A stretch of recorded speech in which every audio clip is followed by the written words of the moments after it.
da turma, até por ser um dia não tão comum, embora o sábado ele acaba contando, né, como um dia letivo, tá, para a instituição, né, inclusive é possível, como a gente está tendo essa aula hoje de reposição, tá? Eu queria saber se alguém conseguiu dar uma lida no nosso livro, ou no nosso texto da aula de hoje, que é sobre perspectivas sociológicas clássicas, né? Que é justamente o direito e a sociologia clássica, que fazendo um resgate agora mais aprofundado da importância dos grandes teóricos da sociologia para o direito, né? Aquilo que a gente viu, né, de uma forma um pouco superficial, digamos assim, na primeira unidade, e agora a gente, né, tem a oportunidade de mergulhar em temas, em conceitos, né, em assuntos mais específicos, né? Então aqui agora eu trouxe e quis começar essa reflexão com trazendo, né, a contribuição dos principais teóricos da sociologia e como esses teóricos, né, vislumbram, né, o direito, porque como vocês bem sabem, antes mesmo da sociologia já existiam as ciências jurídicas, né? Então a sociologia ela vem para contribuir também nas ciências jurídicas. Algum de vocês conseguiu passar um olhinho no nosso texto, alguma coisa? Tô aqui ainda tomando meu café. Alguém conseguiu ver, gente, o texto, o direito na sociologia clássica, o que eu repassei para vocês?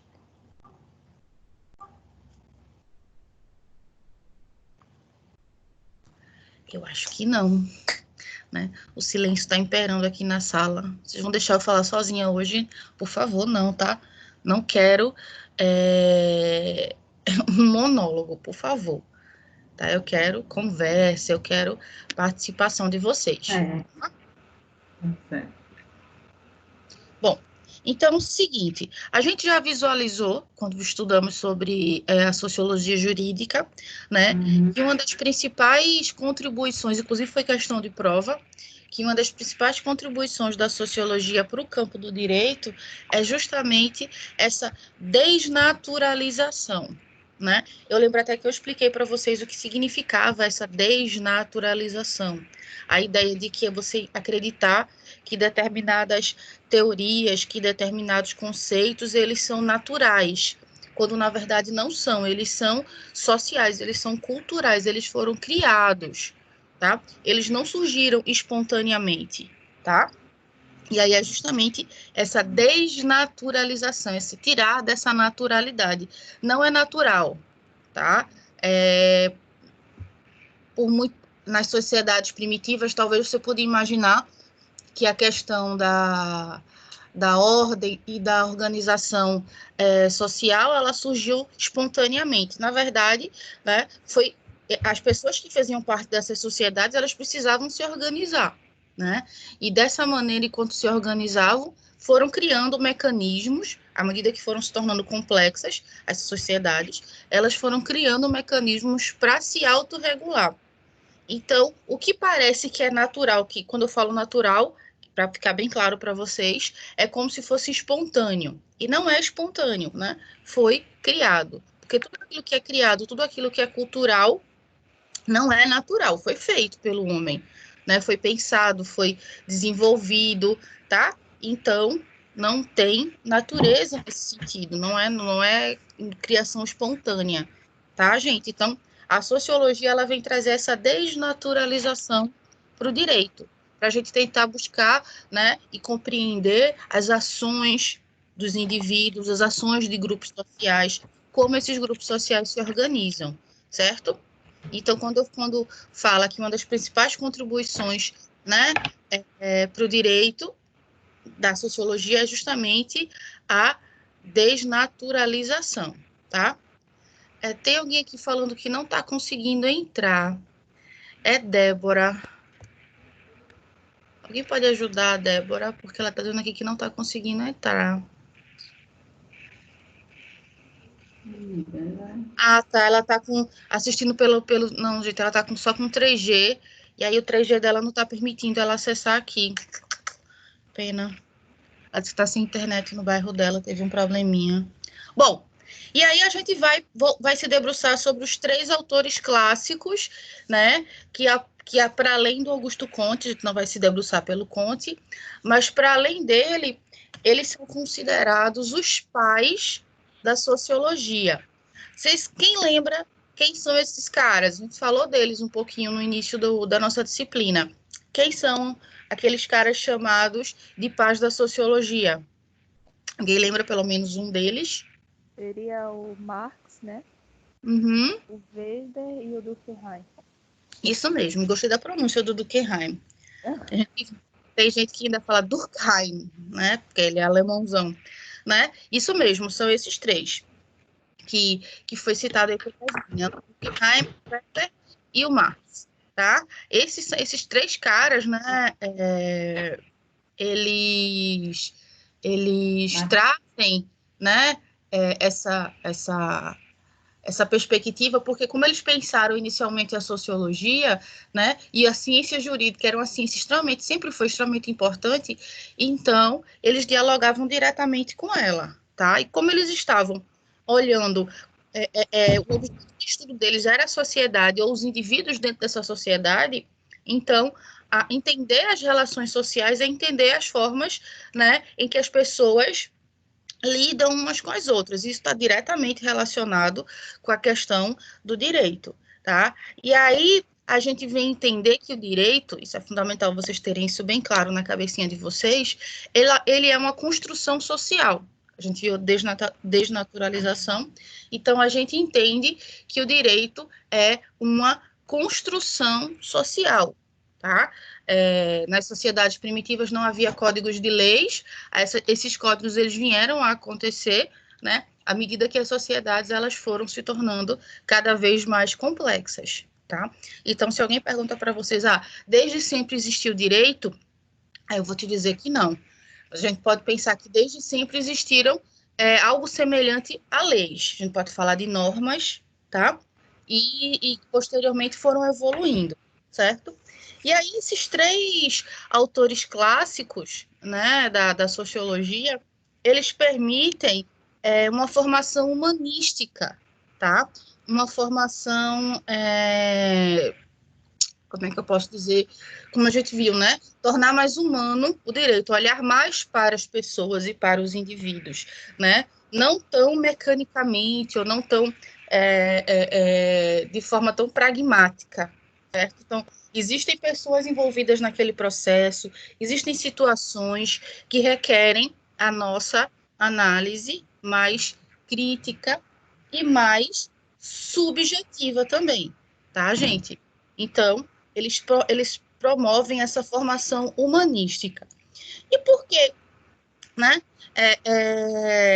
Esses autores clássicos, porque se eles são clássicos é porque eles, né, foram datados numa época, tanto é que eles são, né, as obras deles são do século XIX, tá? Por que esses caras ainda são tão estudados atualmente? Porque eles ainda têm uma voz relevante. Porque o que eles desenvolveram enquanto teoria ainda hoje reverbera não só na sociologia, como no direito, como na psicologia, como na história, enfim, tá? Inclusive o texto fala, né, dessa importância dessa formação humanística do jurista, né, e que além da sociologia, uma outra disciplina que vocês deveriam, né, e eu não sei se acredito que vocês não tenham, mas enfim, que vocês deveriam pelo menos pagar uma cadeira, digamos assim, era uma perspectiva mais da psicologia, né, para a gente compreender a psique um pouquinho, né, a psique humana, tá, gente? E aí a gente tem, certo, falando da sociologia jurídica, a gente tem uma resolução, tá, do Conselho Nacional de Justiça, certo, que exige essa formação humanística de vocês. Essa resolução, ela é a resolução número 75 de 2009, ou seja, relativamente recente, né, 2009, né, em termos temporais, tipo recente, né, e aí Na página 3 do texto, vocês estão com o texto aí em mãos, ou no celular, ou no computador. Se tiverem, peço que vocês o abram, tá? O que eu compartilhei com vocês, nosso último texto. E na página 3, que é um PDF, né? Na página 3 desse PDF vem essa resolução aqui, cadê? Quem falando aqui, ó, uma citação dessa resolução, né? Cabe ainda destacar que a resolução, vou ler aqui o trechinho para vocês. 75 do ano 2009 determinou a exigência da formação humanística nos direitos de concursos públicos, nos editais de concursos públicos. Então, ó, se no concurso cobrado, né, que se tenha essa perspectiva humanística nas questões para selecionar os profissionais, então é de suma importância que a formação desses profissionais também tenha esse caráter humanístico, tá? Tal inclusão, conforme Maciel, tem por objetivo selecionar profissionais, olha aí, gente, fiquem atentos, profissionais que tenham condições de fazer sólida análise da sociedade, com compreensão das relações humanas. Consoante, aí aqui vem uma citação desse autor, que analisa, tá, a Resolução 75 de 2009. Não são mais desejados os que não conseguem compreender a dimensão social do direito. Isso é o autor falando sobre, né, o profissional do direito. Então, está falando aqui na questão de concursos públicos, por exemplo, né? Que requer, em sua aplicação, o domínio da hermenêutica e a utilização dos valores e dos princípios. Olha aí o que a gente estava discutindo, né, há 2 aulas atrás, sobre ética, moral, valores, tá? Em ampla superação da mera submissão do fato à norma. Fica patente que, com a exigência da formação humanística, espera-se, como resultado da aplicação do direito, que a pessoa humana esteja acima das questões patrimoniais, ou seja, que o ser humano é muito mais importante que questões financeiras, questões, né, materiais, como ele fala aqui, patrimoniais. Assim como que o bem comum, olha aí, sobreponha-se aos interesses individuais. O bem comum, ou seja, a coletividade, ela deve prevalecer sobre os interesses individuais, tá? Dalmi está perguntando aqui, professor, o que são doutrinadores? O que é doutrina? Né? É uma... Norma, né? Oi? Que foi o que quem falou? Não, chega a ser uma norma, professor, uma doutrina. É algo que não cabe, em tese, não caberia, certo? Ser, como é que eu posso dizer? Ser negado, certo? A doutrina não cabe ser negada, não cabe ser contestada, a palavra é essa, né? E aí os doutrinadores são as pessoas que vão perpetuar essa doutrina. Tem a ver também muito com ideologia, tá, gente? Então a gente tem que ter essa perspectiva do que significa doutrina e do que significa, né, o ser que perpetua essas ideias, tá? Cleiton, tu tinha levantado a mão, qual a tua dúvida? Bom dia, professora. Desculpa, eu estou tentando aqui, que eu entrei agora há pouco, eu não estava conseguindo entrar pelo computador, o computador não estava mostrando a sua aula, tive que entrar pelo celular. E o texto que a senhora está falando, que a senhora está se referindo, é o que tem... Deixa eu abrir, eu estou com ele aberto aqui, não sei se é esse. O texto 7. É o direito na sociologia clássica, é esse texto, que a senhora está se referindo? É exatamente isso. Tá bom, professora. Eu acabei de ler um trechinho lá da página 3, tá? E aí, página 3, o autor, ele traz, né, alguns conceitos e problemas fundamentais nesse aspecto da formação humanística. No mesmo texto, na mesma página ainda, página 3, ele vem trazendo para a gente isso, tá? É aqui no finzinho, ó, cadê? A Sociologia clássica. tá? Aqui, ó, lá na página 6. Logo depois da citação, o parágrafo seguinte, onde tem a página 3, perdão. A sociologia jurídica tem como objeto de análise a relação entre o direito e a sociedade, relação entre a ciência jurídica e a sociedade na qual ele se insere, buscando avaliar criticamente as condições materiais de possibilidade e as pretensões de legitimação ideológica do discurso jurídico moderno, tá? Mais especificamente, a disciplina procura compreender o sentido, tá? O alcance e a estrutura da praxis e da reflexão jurídicas. Todo mundo sabe o que significa praxis, gente? Eu já escutei essa palavra, mas não lembro. Praxis tem a ver com a atuação, a atividade. Então, a praxis jurídica, a prática, propriamente dita, a atuação jurídica, certo? Então, quando vocês ouvirem falar essa palavrinha praxis, você já sabe, já registram aí o que é. Atuação. Tá? Isso. E aí eu sempre dou essa dica para os meus alunos, né?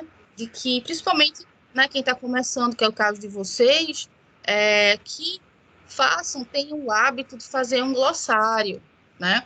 Como o Dom me perguntou o que significava doutrinadores, e agora eu também trouxe para vocês a explicação da palavra praxis, né? Que vocês comecem a ter um caderninho, um bloquinho de notas, enfim, onde vocês vão anotando essas palavras que vocês até então não conheciam ou não dominavam, ou não era prática de vocês utilizar no vocabulário, mas que serão úteis para vocês, né, na atuação que vocês, porventura, vierem a ter. Então, é uma dica que eu dou. Então, vocês comecem a fazer essas anotações. Eu tenho certeza que nas outras disciplinas que vocês têm, né, de direito, vocês se deparam com muitas expressões, muitas palavras que não eram do cotidiano de vocês, né? Então, então vocês começarem a fazer né? E se propor a aprender palavras novas, né? A melhor coisa que tem é isso. Professora, Oi. Eu lendo aqui essa resolução, eu fiquei pensando, assim, a teoria das doutrinas estabeleceu que, assim, que é para o servidor ou para os advogados, como a senhora falou, ter essa noção humanística. Mas a noção teórica, ela é suficiente para, na prática do exercício da atividade jurídica, o profissional, né, aplicar isso aí, porque, um exemplo, tudo tem um preço, né? Chega Sim. uma hora que o advogado, ele vai, como a gente tem acompanhado aqui alguns casos que os professores citam, ele vai defender alguma causa, ou um cliente, que não fez um ato humano, assim, né? Cometeu um crime. É uma adversidade de alta relevância. Uhum. Aí, tipo, ele vai contradizer essa defesa humanística que ele aprendeu, entendeu? Fica um pouco de disparidade, porque na teoria eles dizem que para aprender humanístico e tal, relação entre direito e sociedade, mas quando vai na prática é só realmente o interesse individual que se defendido. Mas a gente tem que entender que essa formação humanística, ela vai ajudar o profissional a ter esse discernimento, entendeu, Alexandre? E os demais, né? A ter esse discernimento naquela ideia do certo, do errado, do moral, do amoral, né? Até onde cabe, certo? A minha atuação, tá? Então, assim, como é aquela máxima, né, do direito. A gente presume que todo mundo é inocente até que se prove o contrário, né? Então, mesmo que aquele cara tenha sido acusado, digamos, de um crime hediondo, como você usou a expressão que eu não me recordo agora, esse cara, ele tem direito a uma defesa, ele é presumidamente inocente, né? E aí vai caber você, enquanto, né, advogado dele, seguindo as questões e os métodos, né, que vocês estão aprendendo, certo? Você vai tentar defendê-lo. Agora, se de fato for comprovado que aquele cara, ele é culpado, ele é responsabilizado, então aí vai entrar muito a questão, né, de qual vai ser o melhor, digamos assim, a melhor punição, né, ou até mesmo negociar essa punição em relação à justiça. Então, tem muito disso também. Então, quando a gente fala de formação, né, humanística do jurista, a gente está falando de toda a área de atuação do profissional, né? A gente não está falando só do advogado criminal, a gente está falando de todo tipo de área da advocacia, do mesmo jeito, né? Ele fala aqui da questão dos concursos públicos, né? Para você atuar em várias, porque a gente sabe que o profissional do direito, ele pode atuar não apenas, né, advogando, ele pode ter uma gama muito grande de possibilidades de atuação profissional, tá? Aí a formação é nesse sentido, é mostrar, é instrumentalizar o profissional para que ele tenha essa perspectiva muito mais aberta do que é o mundo, do que é a sociedade, entendeu? Aí só rapidinho aqui, já se pediu a palavra e deixa eu ver aqui o que Daniel colocou. Mas o advogado, ele vai defender que a lei seja cumprida de forma correta. Exatamente, certo? Ele vai seguir os ditames, como eu falei, ele vai seguir a metodologia, ele vai seguir as normas que ele aprendeu, ele vai seguir o código, né, que rege a convivência social, o código penal, certo? Mas é como a gente falou, a formação humanística permite que ele tenha uma visão muito mais ampla, porque por mais métodos, por mais códigos, por mais leis que estejam estabelecidas, como é que eu posso dizer? Existe o fator humano envolvido nesse processo. Né? A gente não está defendendo, como foi falado aqui, né? O indivíduo, o ser humano é muito mais importante do que o patrimônio, né? Então, a gente tem que compreender, né, que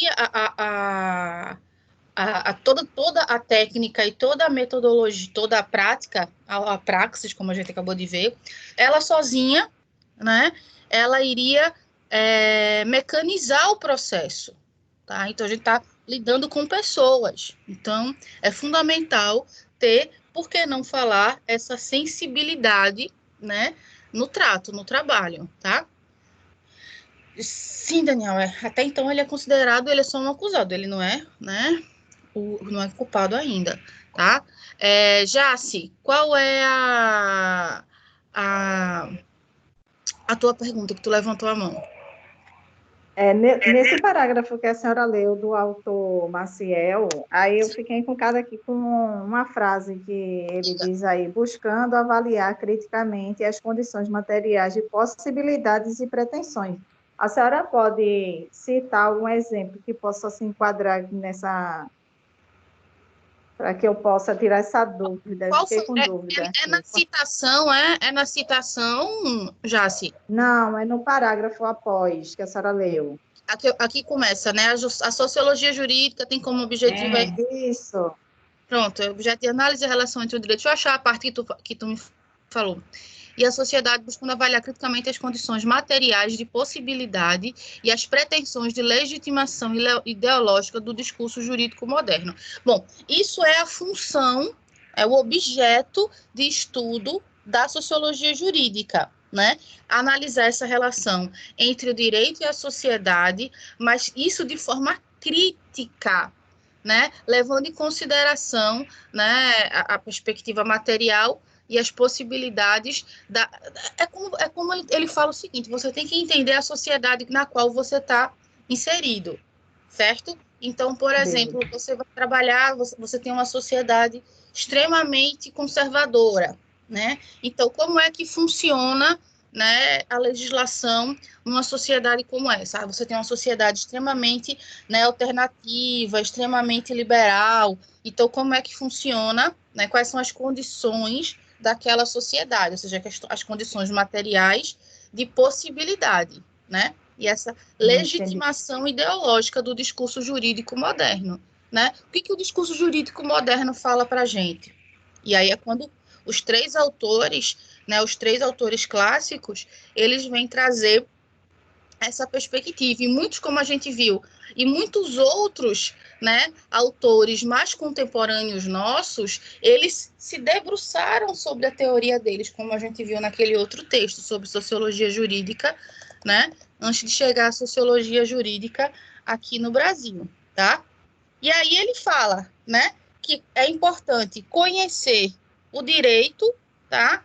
E dessa forma conhecer a importância das relações sociais, né? Isso está diretamente imbricado. Então, eu conhecer o direito, eu conhecer as normas, diz respeito a eu compreender como se dão as relações sociais. E mais para frente a gente vai ver, porque se eu domino, se eu conheço, se eu sei como se estabelecem as relações sociais consideradas aceitáveis, tá? Vai se tornar menos complexo para mim perceber quando um indivíduo ou um grupo de indivíduos, né, age contra aquilo que é estabelecido como bom convívio social, certo? Então, por exemplo, futuramente, se eu for um juiz, uma pessoa que eu vou precisar tomar determinadas decisões, né, para além de conhecer o Código Penal da minha sociedade, eu vou conhecer como funciona, né, a minha sociedade. Então, por exemplo, se a gente está trabalhando vamos falar de um tema que a gente vive recorrendo aqui, que é a própria questão do preconceito, né, racial. Então, cabe a um juiz, cabe a um promotor, enfim, né, ter essa percepção de que sociedade a gente está falando, para poder analisar determinada situação, né, tentando compreender que ela é fruto de algo maior, né? Então, um crime racial é crime, não estou tirando, né? Mas eu entender que aquele crime se originou por conta de uma sociedade que historicamente perpetua aquela ideia, me ajuda a compreender, né, os caminhos que foram tomados pelos envolvidos na questão, tá? Quem já leu a filme vai entender melhor o que tentei falar, isso, né? Eu não li o livro do John Grisham, afirma, Alexandre, mas eu vi o filme, né? Então, quem leu o livro foi minha mãe. Minha mãe é fãzona do John Grisham, né? Desse autor, né? De vários casos, né, juristas, tá? Alguém mais tem alguma dúvida nesse momento? A gente pode seguir. Pode seguir, professora. Professora, eu estava... Oi? Posso falar? Pode. Não pode falar, Andréa. Obrigada, querido. É que eu estava respondendo a enquete e me obrigava a fazer agora, senão eu não conseguia entrar. Aí eu entrei um pouquinho depois. Mas a senhora está falando sobre antropologia jurídica, é isso? Sociologia. A gente está na sociologia e os autores clássicos da sociologia, tá? Ah, tá. Tá bom. Prossiga aí para não atrapalhar. Depois eu assisto o comecinho da aula. Tiozinho, beleza, ótimo. Tá. Bom, os Estados Unidos dificilmente impõem crimes raciais. Dalmi, por quê? Porque, rapidinho, só se eu falar aqui o que Dalmi. Por que você acha que os Estados Unidos dificilmente punem os crimes raciais? Né? E aí é só a gente olhar, por exemplo, quantos juízes, quantos promotores negros se tem nos Estados Unidos, né? E, enfim, e você está falando dos Estados Unidos, mas a gente pode olhar para cá, para o Brasil também, e a gente tem uma situação muito semelhante, salve as devidas proporções, a gente tem uma situação bem semelhante. Quem foi que pediu a fala? Foi eu, professora. Oi. A senhora falou objeto da sociologia jurídica. Aí, para mim, aqui cortou, porque minha internet está muito ruim. Aí, a senhora poderia só me dizer o ponto para eu poder, pelo menos, dar uma marcadinha aqui? Pronto, se não for... página 3, onde tem o parágrafo que começa: a sociologia jurídica tem como objeto, logo após a citação do Maciel, aí você acha esse parágrafo, tá bom? Já identifiquei, professor. Obrigado, viu? Desculpa. Nada. Bom, e aí a gente se debruça agora pelos autores clássicos. E o primeiro deles é o Émile Durkheim, né? É francês, francesão, e ele tem uma influência muito forte do Augusto Comte, tá? Alexandre, juízes são escolhidos por voto. Pois é, né? Do mesmo jeito que a gente tem poucos juízes, né, negros, a gente, por exemplo, também tem poucos parlamentares negros, a gente tem poucas parlamentares mulheres, né? Por quê, né, que isso acontece, né, gente? Então, são questões que têm a ver muito com a nossa sociedade e a forma como a nossa sociedade foi se constituindo ao longo do tempo. A nossa sociedade é uma sociedade, né, que por muito tempo foi pautada na escravidão e nas relações em que um ser humano poderia considerar outro como propriedade sua, né? Então, isso reflete muito no nosso, na forma como hoje, quase que muitas vezes inconscientemente, a gente segue o nosso dia a dia, por exemplo. Se você vai para a Europa, né, entre o próprio Estados Unidos, mas menos, mas mais na Europa, é muito difícil você ver, por exemplo, essa coisa de empregada doméstica, né? Só quem tem muito, muito, muito, muito dinheiro mesmo é que tem uma pessoa que tem uma empregada doméstica, né? E aqui no Brasil, não, né? Aqui no Brasil, a pessoa tem um pouco de condição, já tem, né, uma pessoa trabalhando na sua casa, lhe servindo, fazendo, né, os afazeres da sua casa, tá? Ou então, por exemplo, você vai num shopping, né?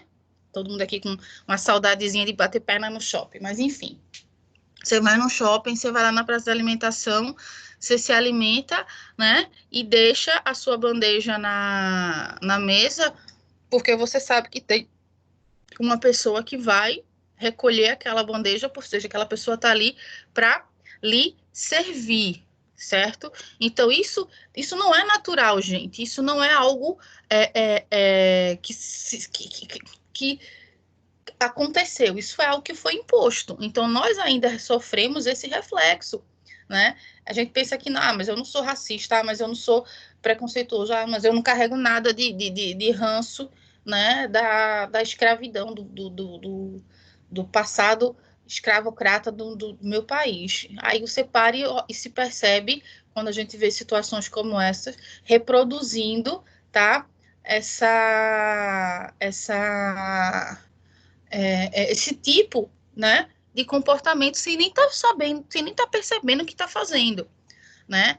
Então, a sociologia ela nos ajuda, assim como outras ciências humanas, a entender, né, o tamanho do buraco que a gente se encontra, né? Que os problemas que a gente tem vivenciado hoje, a gente está vendo, né, esse caso que está passando aí, foi falado dos Estados Unidos, né, lá em Minneapolis, né, na cidade do segurança que foi morto pela polícia, né, e a repercussão que isso está tendo, porque lá a tensão racial ela é muito mais, não que lá tenha mais racismo do que aqui, não, lá é porque lá é muito mais vivenciado isso no dia a dia, aqui é meio que colocado panos quentes, lá não, lá a galera briga feio mesmo, né? Então, a gente está vivenciando isso justamente por conta de uma história dos Estados Unidos, assim como o Brasil, teve um passado escravocrata, né? Eles também, por bastante tempo, né, principalmente a parte sul dos Estados Unidos, né, tiveram a mão de obra escrava como principal fonte, né, de trabalho. Tá? Então, também essa relação indesejada, digamos assim, com a questão étnica, é um problema muito gritante lá e se tornou muito mais latente, né, com a eleição do Donald Trump, né, que não é uma pessoa muito simpática às questões, né, de diversidade étnica, de diversidade, a própria questão, né, de imigrantes, de pessoas que não sejam norte-americanas, que não sejam brancas, que não sejam, né, no caso dele, que não sejam cor de laranja, né, porque ele é cor de laranja. Mas, bom, vamos voltar. Professora, Oi. deixa eu só trazer, assim, uma informação. A senhora falou aí dessa explanação, e aí eu venho refletindo de ontem para hoje, já que eu estava acamado, e ainda estou acamado, sobre esses problemas. Inclusive, a gente, nós brasileiros, nós não temos uma representatividade homogênea de classe dentro do Congresso. Por exemplo, tem representatividade de negros, representatividade vamos dizer, de pessoas homossexuais, representatividade de...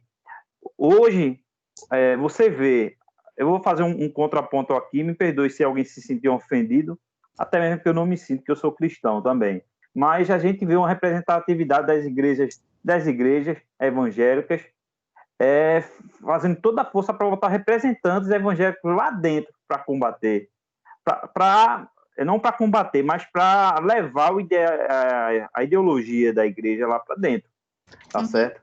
E a gente vê as outras classes como deficiente, leis que não são aplicadas realmente da íntegra para deficiente, para negros, até a própria inclusão para concurso público é deficitário para ingresso em universidades, tá certo? Para ingresso em universidades e para ingressos dentro até dentro da área militar, ao preconceito, tá certo? É uma área que... Você entende, Cleiton, que isso é um reflexo de como a nossa sociedade ela foi se constituindo, né? Se a gente precisa ter, por exemplo, leis, né, que determinem a participação é preciso ter X% de pessoas com deficiência para um concurso público, né? Foi preciso estabelecer a lei de cotas para tentar minimizar esse déficit, né, em relação à população pobre e à população negra, ao acesso à educação superior. Isso são só alguns exemplos disso que você está falando. Então, o ideal é que a gente não precisasse de nada disso. O ideal é que a gente tivesse, né, nossos representantes de uma forma, como você bem disse, bem heterogênea, representantes de várias, né, de vários grupos sociais, de várias representações lá, né, no legislativo, seja o legislativo federal, seja o legislativo estadual aqui, certo? Mas, infelizmente, a gente não vê. E o que a gente vê justamente reflexo do que a nossa sociedade ela foi se constituindo. Do mesmo jeito, você falou aí a própria questão, né, do quantitativo de mulheres na Câmara, né? Foi preciso também criar uma lei que determina que tem que ter X% os partidos têm que ter X% de candidatas mulheres para poder concorrer em uma determinada eleição, né? E isso é feito assim a toque de caixa, ao ponto de que assim a minha cabeleireira aqui foi abordada, né, a cabeleireira que eu vou aqui perto da minha casa, foi abordada por um partido na época das eleições para essas eleições de vereador, de prefeito, né, para compor chapa. Todo mundo sabia que ela não tinha a menor chance, ela não tinha vocação nenhuma, né, para a questão política, tá? Mas eles precisavam do número, né? Então ela se candidatou, né? Então são situações como essas que mostram que a gente ainda está muito longe, né, de encontrar uma harmonia, de encontrar um equilíbrio no que diz respeito ao convívio social, né, porque cada vez mais a nossa sociedade ela é diferente, ela é étnica. No Brasil a gente tem uma maioria, né, estatisticamente falando, a maioria da população brasileira ela é de mulheres, e nós temos a maioria da nossa população também, se a gente for olhar direitinho, né, é de negros ou de brasileiros descendentes de africanos, né? Então, a maioria, que é tida como minoria, né, ideologicamente falando, mas quantitativamente falando, as maiorias não estão devidamente representadas nas instâncias de poder, seja ela na política, seja ela na religião, seja ela nas Forças Armadas, né, que são os 3 bastiões de sustentação, né, de um Estado, né, religião, Forças Armadas e política, né? E aí você vê que a maioria da população ela não está representada nessas instituições. Tem um monte de gente levantando a mão aqui. Eu acho que o Alexandre tinha levantado e a Andrea também. Quer falar aí alguma coisa, Alexandre? Eu queria fazer um contraponto de Cleiton aí, que eu fiz um link, né, com a aula que a gente teve ontem, que o professor falou sobre multidões, sobre uma teoria que falava sobre as multidões e as suas necessidades. Então, quando as igrejas estão ali representadas no Congresso, elas não estão lá para impetrar ideologia, elas estão ali para representar suas necessidades. Assim como, por exemplo, os negros estão lá, eles vão reivindicar suas necessidades, se forem lésbicas lá, vão solicitar suas necessidades. Então, eu creio que esse poder, esse sentimento de representatividade, ele vem tomando outra ideia hoje, devido ao fato de que antes, não é de hoje que a mulher poderia se candidatar a um cargo político, mas só que agora as pessoas estão tendo essa ciência de que o homem, ali, aquele político antigão, não mais representa ela. Então, a inclusão da mulher, eu acho que é um reflexo desse sentimento de representatividade que não está sendo mais suprido pelos políticos atuais. Não quer dizer que não estamos sendo representados, apenas que está havendo uma mudança, né? Porque cada povo, a multidão ali, cada um vai buscar uma maneira de conseguir suprir sua necessidade. Então, eu não creio que seja tão trágico assim como o Cleiton me falou.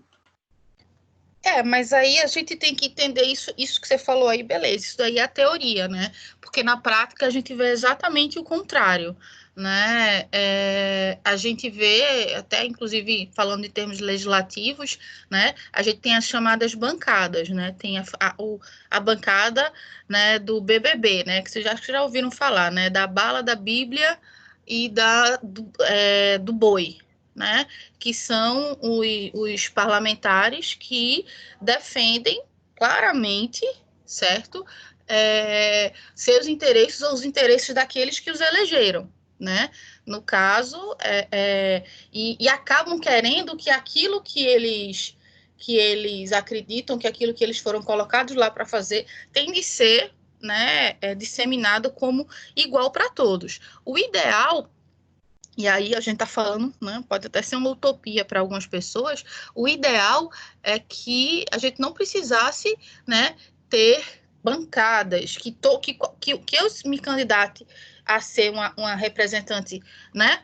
pública, eu não vou estar simplesmente atendendo às necessidades, digamos, sei lá, eu vou ser uma deputada federal, não vou estar atendendo só às necessidades das mulheres, eu vou estar atendendo às necessidades da população brasileira. Então eu tenho que legislar para o bem da população brasileira, certo? Mas a gente está muito longe disso ainda, ao ponto de que a gente precisa que ainda haja essas representatividades das chamadas minorias, porque as minorias estão completamente marginalizadas, né, alijadas, né, de uma série de questões. E aí a gente está sofrendo muito, né, com ditames aí, extremamente, né, excludentes. Então, beleza, você falou a questão da mulher, mas apesar de tudo isso que você falou, né, a gente já vota, né, as mulheres já agora daqui a 10 anos, vai fazer 100 anos que nós votamos e nos tornamos, né, elegíveis, né, podemos eleger e se nos tornamos elegíveis, né, mas veja a quantidade, se você for estatisticamente falar, a quantidade de mulheres, né, que se tornaram representantes públicas, né? São pouquíssimas, né? Professora, a gente poderia dizer que as mulheres não se sentiam representadas por outras mulheres até esse ponto delas dizer assim, eu vou votar. Então, por que as mulheres não votavam nelas mesmas? O problema é muito maior. As mulheres não votavam, não é que as mulheres não votavam, as mulheres não se candidatavam. Certo? Não, por exemplo, no cenário atual que a gente vive, por exemplo. É um reflexo do que a gente está vivenciando, né, de uns tempos para cá, de uns tempos não, de sempre, né, da mulher considerada, né, inferior ao homem, certo? Então, se você pega os grandes filósofos, né, eles teciam a lógica de que o cérebro feminino ele não foi feito para questões de questões públicas, né? O espaço reservado para a mulher é o espaço do lar, o espaço do privado. A mulher não deveria frequentar o espaço público. E isso, né, começa desde a antiguidade e até recentemente a gente tinha essa perspectiva. Se você parar para pensar, na década de 50, 1950, 1960, as mulheres não deveriam sair na rua sozinhas, eram mal vistas se as mulheres andassem no espaço público sozinhas. Ou elas tinham que andar com outras mulheres ou com pelo menos um homem junto delas. Então, o espaço público não era...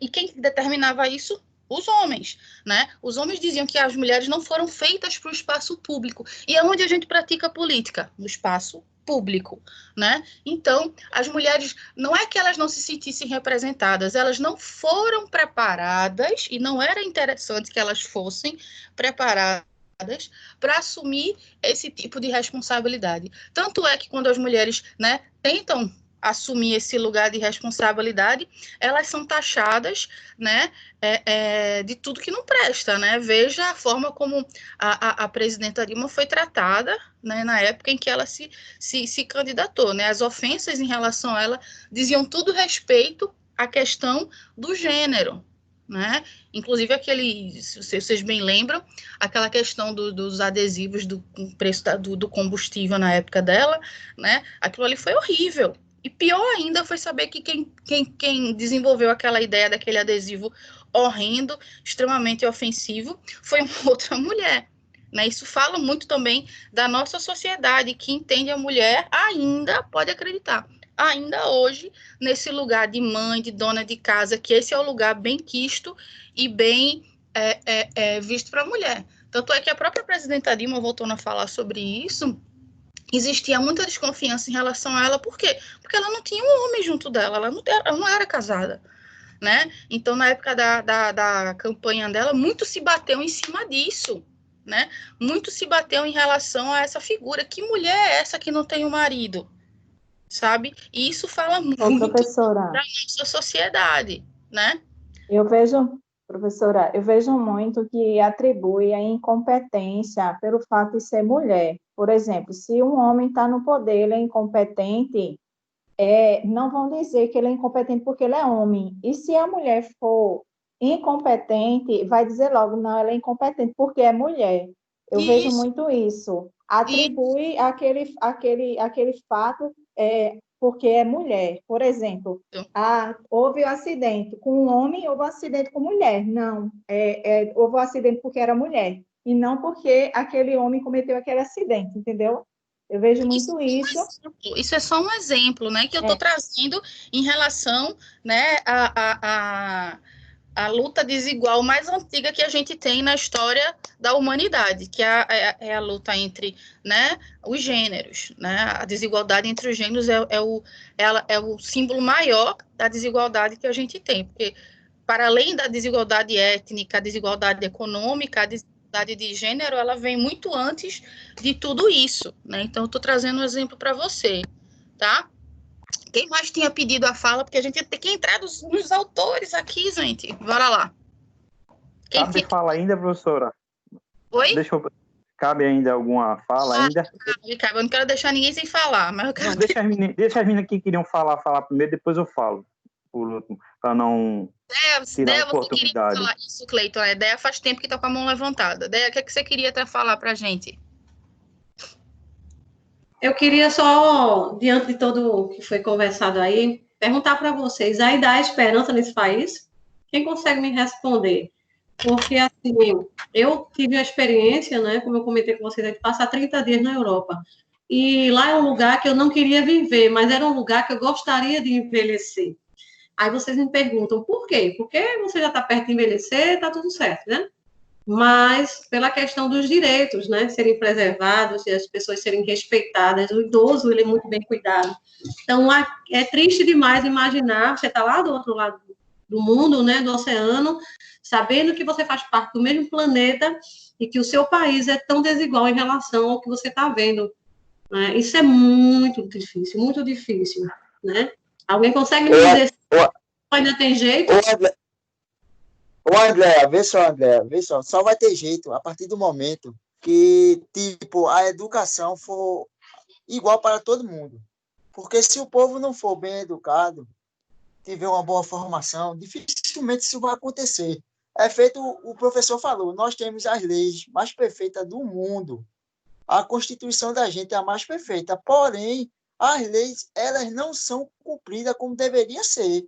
Então, se a gente não tiver uma educação de qualidade, infelizmente, não tem como melhorar a realidade do nosso país. É isso que Daniel falou, né? Faz todo sentido. A gente sabe aonde tem que... A gente sabe o caminho, né, para a transformação, mas é aquela história, né? Quem está hoje dominando o status quo, né? Quem hoje domina não quer uma mudança, né? Porque essa mudança precisa ser estrutural. Não quer uma mudança, porque para essa galera, essa elite, né, governante, essa elite poderosa, tá bom como tá, né? E não quer ver uma transformação de cunho, né, social. E essa transformação ela aconteceria, né, a partir de uma educação, né, igualitária, de uma educação de qualidade para toda a população. Como eu sempre digo, o ideal é que a gente não precisasse, por exemplo, ter escolas privadas, a gente só tivesse escolas públicas, né, onde todos tivessem acesso, né, à mesma qualidade de educação, né? Mas a gente está muito longe disso, né? E assim, André, eu quero acreditar que a gente tem sim, o país ainda tem sim possibilidade, ainda tem sim condições, né? Nós somos o país, como foi bem dito, né? A Constituição brasileira é a mais completa do mundo, certo? O Brasil é o país, sim, mais rico do mundo, né? Só assim para o Brasil ainda estar sobrevivendo mediante a quantidade de corrupção que a gente já viveu ao longo da nossa história. Só o Brasil sendo um país muito rico para não ter quebrado já, né? Com tanto absurdo que já foi cometido contra, né, os bens públicos desse país, né, gente? Então, assim, a gente tem tudo para ser um país completamente diferente do que a gente é. Mas, infelizmente, né, isso perpassa muito por quem organiza, né, e legisla. E aí a gente está falando da corrupção macro dos nossos governantes, dos nossos representantes, mas a gente tem que olhar também para a nossa população. Será que nossa população é uma população ética? Será que a nossa população é uma população que respeita as normas, sejam elas leis, sejam elas de convívio social? A nossa população é uma população que respeita a fila? A nossa população é uma população que, por exemplo, né, é pego numa blitz e aí vai pagar toco pro caba da blitz, lá pro guarda da blitz? A nossa população é uma população que pega a carteira de estudante do amigo para poder entrar, para pagar meia num show, ou não? Então, a gente tem que entender que a corrupção, ela é uma corrupção que não começa quando o cara chega lá em cima, né, num determinado cargo público, né? A corrupção está no miudinho, no dia a dia, né? No você pegar, né? Você vai no lugar, tem a caneta não é sua, você pegou a caneta, né? Isso é corrupção, né? Isso você está sendo, né? Você está corrompendo aquilo que foi estabelecido, né? Pegando algo que não é seu, né? Burlando uma regra, burlando uma lei para se auto-beneficiar. Então, realmente, a mudança ela tem que ser estrutural, né, na nossa sociedade. Então, ela é muito mais complexa do que isso, tá? Então, sim, o ideal seria a educação, mas, infelizmente, a educação hoje nesse país é o que menos se preocupa, né? Vale salientar, né, a atual situação, né, do nosso governo hoje, né, gente? A preocupação, qual é a atenção que é dada, né, a educação no país, tá? Cleiton, você ainda quer falar? Depois de Cleiton, a gente vai seguir aqui com as discussões, viu? Tá bom, não queria atrapalhar tanto, não, mas eu queria levantar alguns pontos. É bem pertinente o que os colegas falaram. André falou a questão da educação, eu concordo. A Alexandre veio com um contraponto, tá certo? Eu também concordo em parte, mas assim, quando a gente entra na parte a fundo da política, porque eu já entrei na parte funda da política, eu passei por esse processo, eu tinha um pensamento igual ao de Alexandre, alguns pontos. Mas quando a gente entra, aí eu vou para esse pensamento que a senhora remeteu. É só para encher linguiça quando eles colocam mulheres ou colocam outros tipos de pessoas, outro tipo de classe e pessoas lá dentro. Para quê? É só para cumprir uma questão burocrática, tá certo? Mas, na verdade, isso não acontece, Alexandre. Eles colocam lá, vamos dizer, a quantitativa de mulher só para dizer que tem, só para justificar para a questão do Tribunal Eleitoral, tá certo? Justificando. E eu sei porque eu vivi isso. A questão do colega André, eu concordo com a educação, mas ter uma boa educação e não ter oportunidades iguais também acaba se tornando uma dicotomia muito grande. Eu tive uma educação, eu creio que eu tive uma educação boa, meus pais tiveram condições de me colocar em escola boa, mas eu não tive oportunidades iguais, tá certo? Eu não tive oportunidades iguais. Eu digo isso com convicção do que eu vivi, do que eu vivo, tá certo? Eu não gostaria de tocar num ponto aqui, até mesmo que é uma coisa muito pessoal minha, mas eu vou trazer só para reflexão dos colegas mesmo. Eu não gosto de falar isso. Eu tenho uma deficiência física que não era considerada deficiência física, tá certo? Que se chama visão monocular. E na minha adolescência, eu sempre tive uma vontade muito grande de ser militar ou fazer parte da força policial, tá certo? E me sinto altamente capaz. Tanto que, graças a Deus, hoje eu me sinto que eu tenho uma carreira muito tranquila. Mas eu fui excluído. Mas você é militar, Cleiton? Não sou militar porque eu tenho a visão monocular. Sim. Eles não aceitam. E eu tenho plena convicção que eu posso fazer as mesmas coisas que eles fazem. Eu dirijo, eu faço tudo. Então você vê.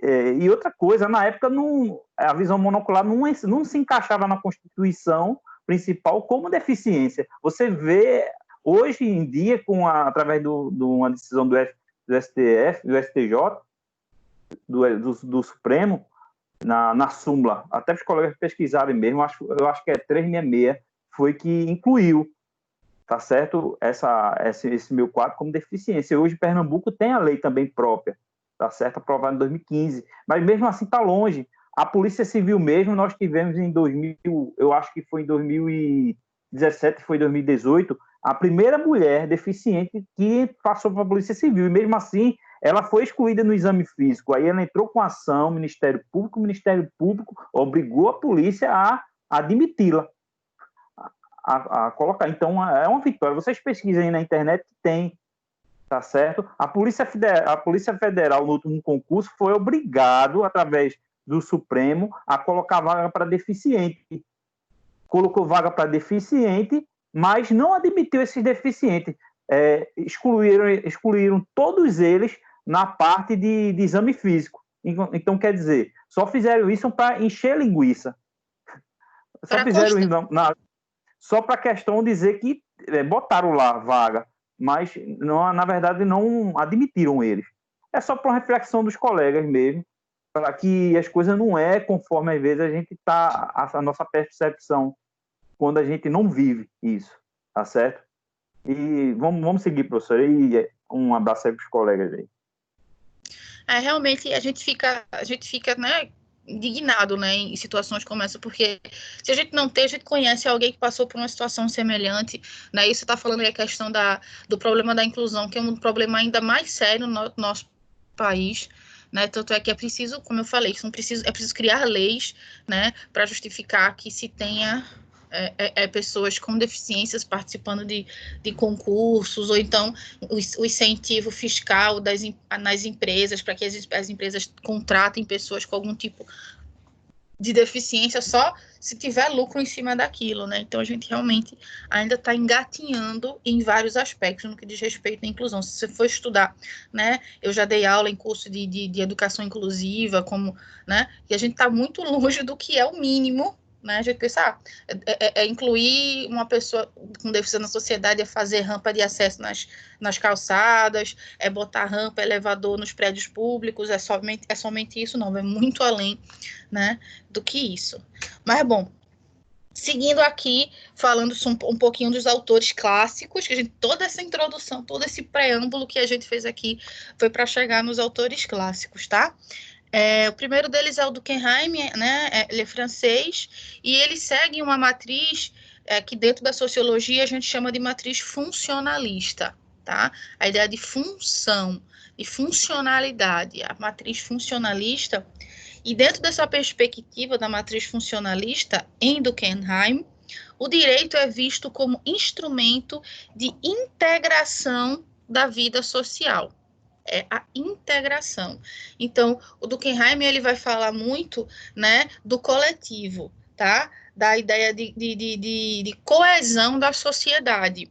E aí, um dos principais conceitos do Durkheim, como a gente já viu, é o conceito de fatos sociais, tá? E isso vai nos levar a perceber que esses fatos sociais a gente pode entendê-los, né, como uma busca por essa coesão. O que é essa coesão? A sociedade em equilíbrio, em harmonia. E isso está diretamente relacionado à ideia de ordem. Se uma sociedade é harmônica, ela está vivendo em ordem. Se ela é desarmônica, ela está vivendo em desordem. E aí a busca e a ideia do Durkheim, né, a teoria dele se baseia em analisar a sociedade como um todo. Então, é numa perspectiva, né, bem mais ampla. E aí ele vem trazendo, né, o texto traz para a gente o conceito de fato social para Durkheim, né, lá na página 5 do nosso texto. Ou seja, quem tiver com o texto aí em mãos, vão lá para a página 5, onde a gente tem, né, o conceito de fato social, tá? E aí, ó, essa citação que tem lá mais para o final da página, tá? Ele determina como objeto de estudo central desta nova disciplina a observação dos fatos sociais. E aí, ó, vem dizendo, deve-se fundamentalmente tratar o fato social como coisa. A coisa se opõe à ideia, assim como o que se conhece a partir de fora se opõe ao que se conhece a partir de dentro. É coisa todo objeto do conhecimento que não é naturalmente penetrável à inteligência. Tudo aquilo de que não podemos fazer uma noção adequada por um simples procedimento de análise mental, tudo que o espírito não pode chegar a compreender, a menos que saia de si mesmo, por meio de observações e experimentações, passando progressivamente dos caracteres mais exteriores e mais imediatamente acessíveis aos visíveis e aos mais profundos, tá? E aí ele vem falando que o fato é mais importante que o indivíduo. Então, ele diz, resumidamente, trocando em miúdos isso que o Durkheim fala aí para a gente, é o seguinte, que o fato social, ou seja, a ação coletiva, ela é muito mais importante do que o indivíduo. Ou seja, para Durkheim, a coletividade é mais importante do que o indivíduo. Então, os interesses coletivos devem sempre se sobrepor aos interesses pessoais, individuais, tá, gente? E aí ele traz para a gente, né, que o todo, né, esse fato social, né, ele tem 3 características básicas, né, que a gente já falou antes, que é justamente a exterioridade, a generalidade e a coercitividade, tá? E eu acho que a gente falou um pouquinho sobre isso, que o fato social, ele é exterior, porque justamente é o coletivo que determina como o indivíduo deve se portar. Então, o coletivo está mais importante do que o indivíduo. Então, vem de fora para dentro as determinações, tá? Generalidade, que ele tem que abranger a todos de forma igual. Com a ideia de genérico, é a ideia de geral, tá, gente? E ele é coercitivo, porque se ele vem de fora para dentro, ele impõe, tá? O fato social, ele impõe a regra, né? E se a gente parar para analisar, sim, as regras, elas são impostas para a gente, né? E nós, como querendo viver em harmonia com a nossa sociedade, nós cumprimos as regras, né? Embora talvez possamos discordar de um ou outro, achar severa demais em algum momento, mas a gente segue por coerção, né? Por que eu sigo uma lei? Gente, vocês, por que a gente segue uma lei? A gente segue uma regra. Por quê? O que é que vocês acham? O que é que vocês me dizem? Por que eu sigo uma lei? Por medo da punição, professor. Em grosso modo, eu gostei medidas coercitivas. Gostei da honestidade, Dalvi, é isso mesmo. A gente acaba cumprindo, né? O ideal é a gente cumprir a lei, porque a gente concorda que aquilo é o correto a ser feito, né? Isso é o sonho, né? É o ideal. Mas o real é que muitas vezes a gente cumpre as leis com medo da consequência se a gente descumprir aquela lei, né? E isso fala muito sobre nós enquanto sociedade, né? Então, por exemplo, a gente precisa de leis para nos obrigar a coisas que não deveriam ser obrigadas. Por exemplo, a questão do trânsito mesmo, né? A questão da lei seca, né? Foi preciso estabelecer uma lei que doesse aonde? Doesse no bolso, né, das pessoas, para que elas cumprissem algo que, se você parar para pensar no bom senso, nem precisaria de existir uma lei. Era só a pessoa pensar no outro, né? Eu consumi bebida, eu consumi alguma substância, no caso bebida alcoólica, e a gente sabe que bebida alcoólica, né, o álcool é uma droga que atua no sistema nervoso central. Então, tudo que atua no nosso sistema nervoso central interfere na funcionalidade do nosso organismo, né? Então, se eu tenho uma consciência que eu sou motorista, dirijo, eu ingeri alguma substância que pode interferir nas minhas reações, consequentemente, eu não vou dirigir, eu não vou fazer determinada coisa, porque eu posso colocar em risco a minha vida, também posso colocar em risco a vida de outra pessoa, né? Isso nem deveria ser, as pessoas deviam pensar nisso automaticamente, né? Mas, infelizmente, a gente não vê isso acontecendo, né? As pessoas, literalmente, antigamente, eu não dirijo, eu não sou motorista, né? E também bebo pouquíssimo, mas eu cansei de andar com uma tia minha que bebia horrores e pegava o carro e ia embora, né? Hoje eu vejo, quando eu era mais jovem, hoje eu vejo que eu corria um risco tremendo, ela corria e colocava em risco outras pessoas também, né? E aí você para e pensa, foi preciso estabelecer uma lei que punisse as pessoas para que aquilo que fosse esperado como sendo o sensato fosse feito. E ainda assim, mesmo com lei, mesmo com punição, mesmo com uma pena cara, né, as pessoas ainda incorrem em atitudes como essa, né? Então para a gente tentar entender a nossa sociedade, não é fácil, tá, gente? A questão da coerência coletiva prevalece para Durkheim, né? E outra perspectiva interessante que ele traz para a gente, ele fala sobre a divisão do trabalho, a solidariedade e seus tipos. Então, essa noção de solidariedade é bem interessante, porque o que seria ser solidário? É justamente essa ideia de eu pensar no outro, né, antes de pensar em mim, né? Ou a ideia da empatia, né? Eu tentar me colocar no lugar do outro. Então, Durkheim, já no século XIX, ele trazia para a gente a ideia de solidariedade, e aí ele faz uma análise entre os dois tipos de sociedade, as sociedades primitivas e as sociedades modernas, como a solidariedade se exprimia nesses dois tipos de sociedade. Então, nas sociedades primitivas, aquelas bem lá atrás mesmo, né, a solidariedade era mecânica. O que é uma solidariedade mecânica? Né? Ela, pelas sociedades serem mais simples, tá? Era como se eu fosse treinado a ser solidário, né? Já quando a gente fala nas sociedades modernas, que as nossas se enquadram dentro dessas sociedades modernas, a gente fala de uma solidariedade orgânica, tá? Ela precisa fazer parte, certo, dos indivíduos, né? Ela é ensinada, mas ela precisa vir de dentro para fora e não de fora para dentro. Porque vocês entendem que solidariedade é um valor, né, intrínseco, assim, a pessoa ou ela é solidária ou ela não é solidária, ou ela é individualista ou ela não é individualista, né? Então, quando a gente fala da questão da divisão social do trabalho em Durkheim, né, o direito, ele entende que o direito é fruto também dessa divisão social do trabalho, é só olhar, né, como se deu as relações de trabalho ao longo da história.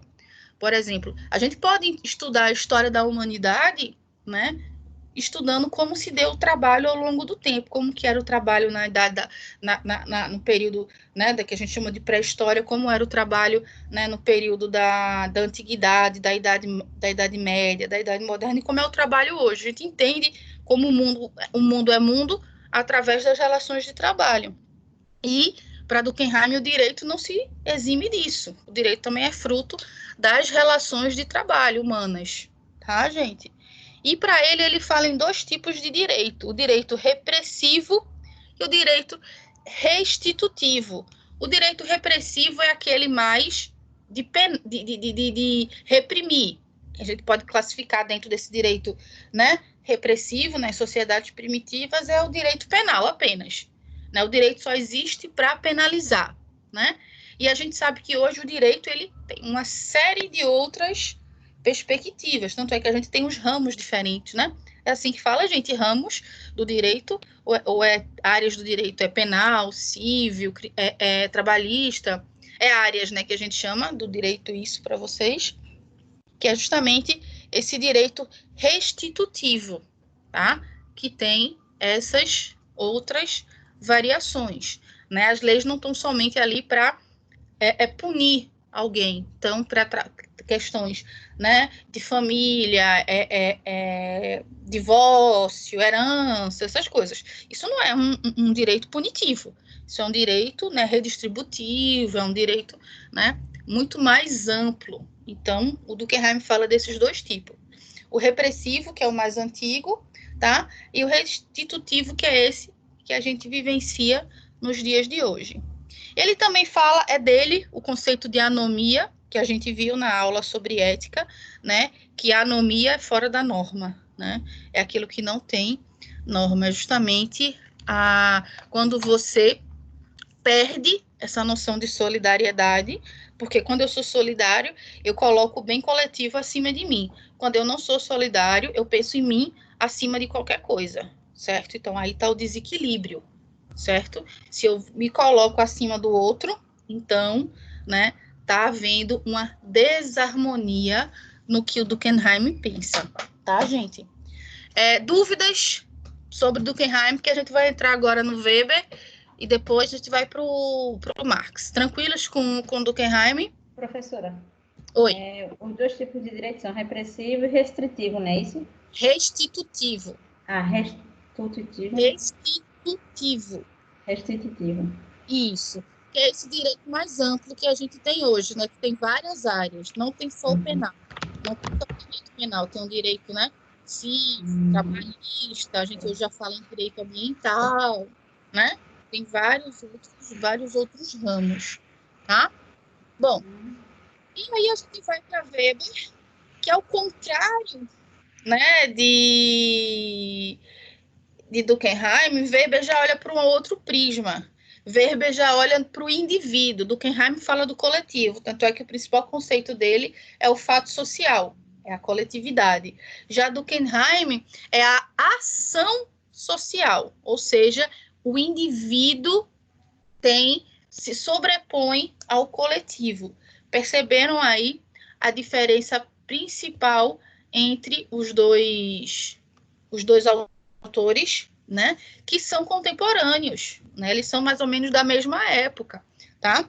E aí ele diz, entender o mundo social com base nas ações dos indivíduos. Então, para eu entender uma sociedade, eu tenho que olhar os indivíduos que compõem essa sociedade. Isso na perspectiva weberiana, né, do Weber, tá, gente?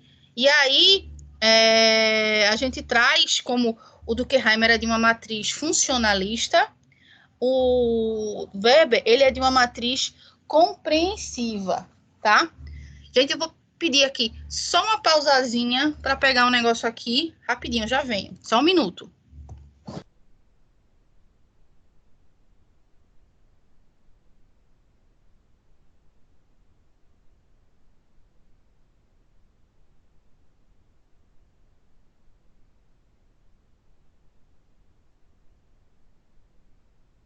Pronto, voltei, né?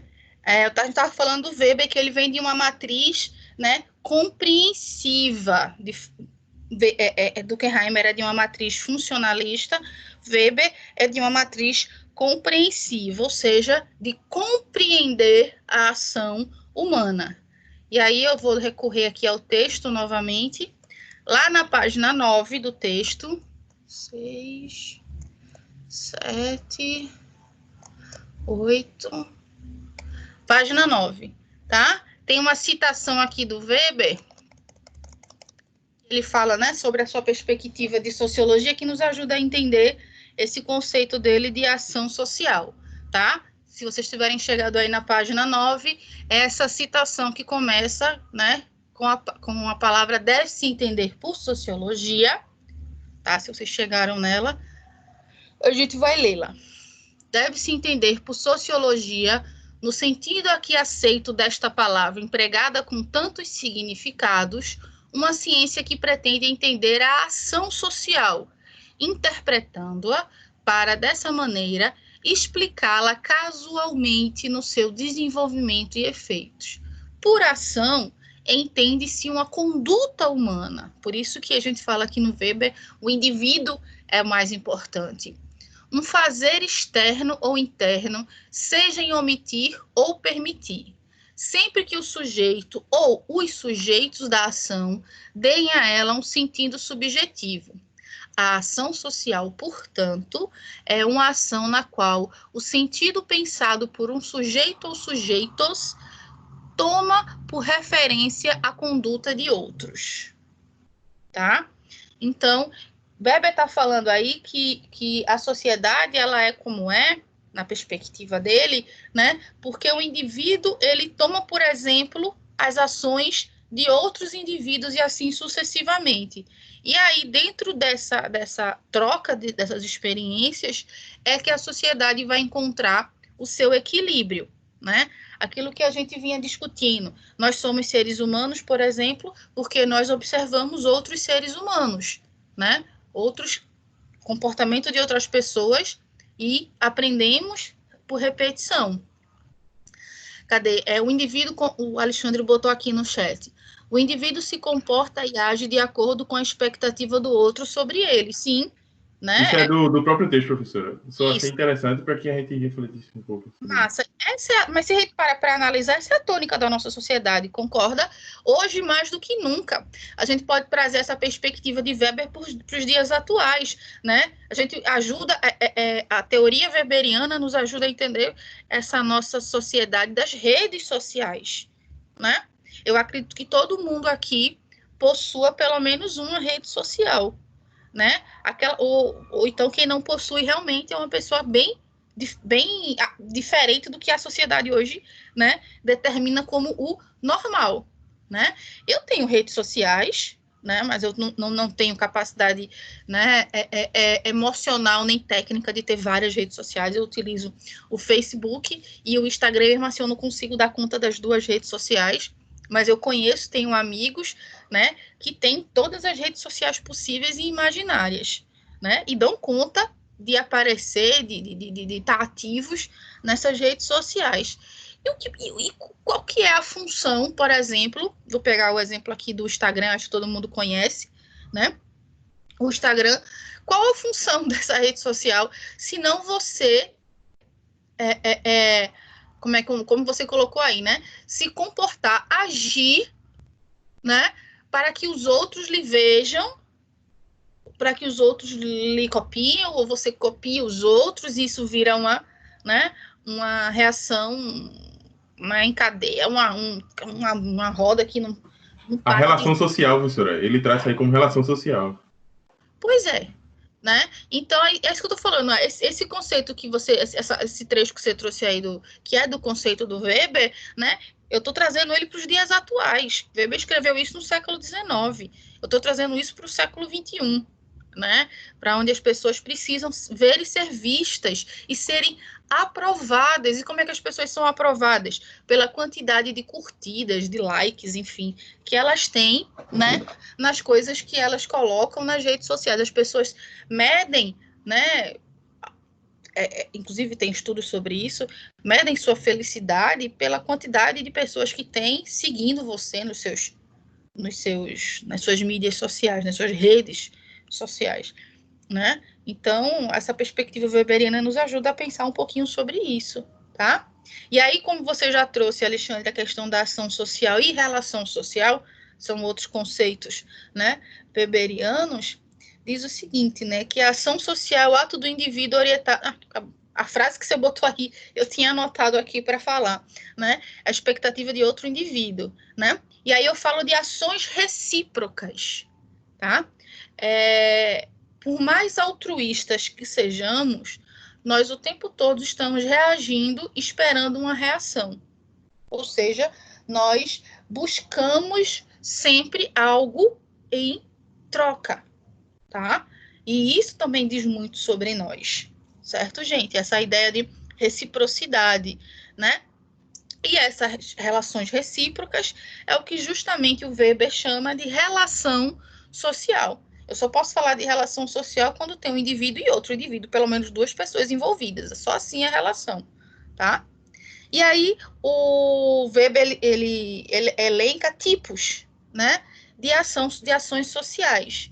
Ele fala, né, das ações sociais, né, do tipo tradicional, que está muito baseada, né, em costumes arraigados, aquilo que é ensinado, né, as tradições de um povo, as tradições de uma cultura.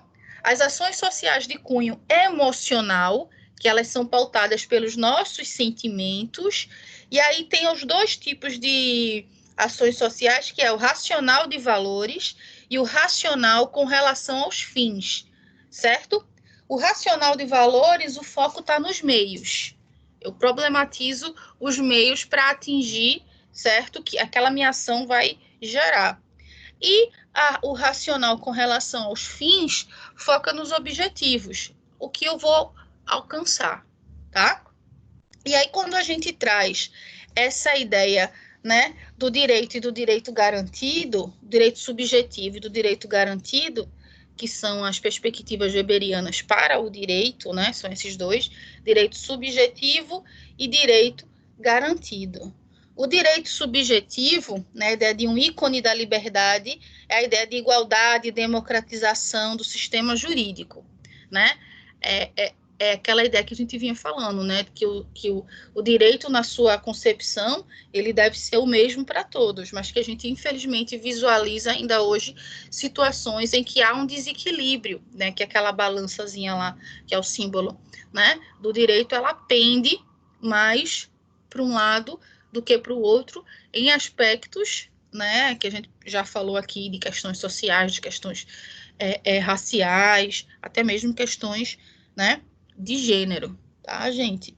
Inclusive, até eu lembro de uma sugestão que eu dei para vocês de um filme lá, o Suprema, né? Não sei se vocês conseguiram assistir, eu assisti recentemente, né, fazia um tempo que eu estava com vontade de assistir esse filme, que fala justamente, né, entre outras coisas, da desigualdade na legislação, no caso americana, sobre as questões de gênero, né, como as leis norte-americanas, elas são leis, a palavra é essa mesmo, leis machistas, né, e como a personagem, né, que é uma personagem verdadeira, né, a primeira mulher na Suprema Corte norte-americana, como ela subverte isso, né, que é justamente as teorias delas que a levam, né, a ser professora de